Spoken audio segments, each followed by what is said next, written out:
வணக்கம் நண்பர்களே, welcome to ஹெல்த்அப் channel.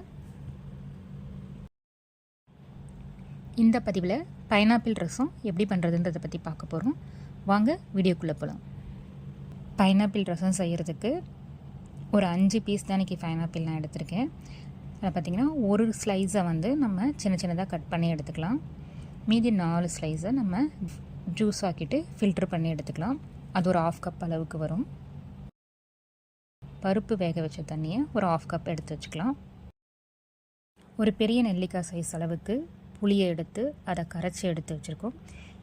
இதை ஒரு பாத்திரத்தில் சேர்த்து கேஸ் ஸ்டவ் ஆன் பண்ணி வச்சிடலாம்.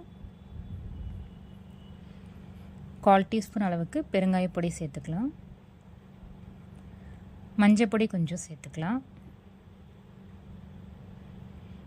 நம்ம சாம்பார் பொடி 1 டீஸ்பூன் சேர்த்துக்கலாம். ஒரு தக்காளியை பொடி பொடியாக கட் பண்ணி வச்சுருக்கோம், அதை சேர்த்துடலாம். கருவேப்பிலையும் கொஞ்சம் போட்டுடலாம். தேவையான அளவுக்கு உப்பு சேர்த்துட்டு 10 நிமிஷம் கொதிக்க விட்டுடலாம்.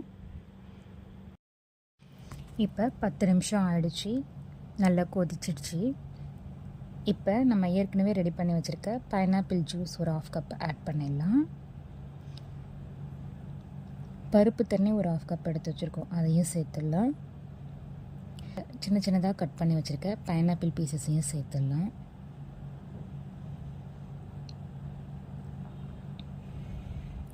எல்லாத்தையும் நல்லா மிக்ஸ் பண்ணி விட்டுடலாம்.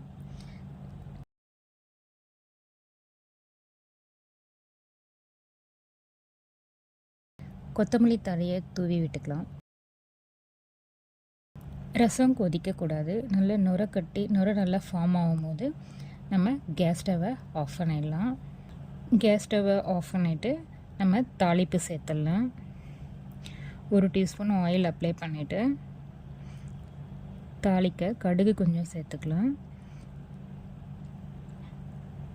சீரகமும் மிளகும் பொடிச்சு வச்சுருக்க பொடியை சேர்த்துடலாம்.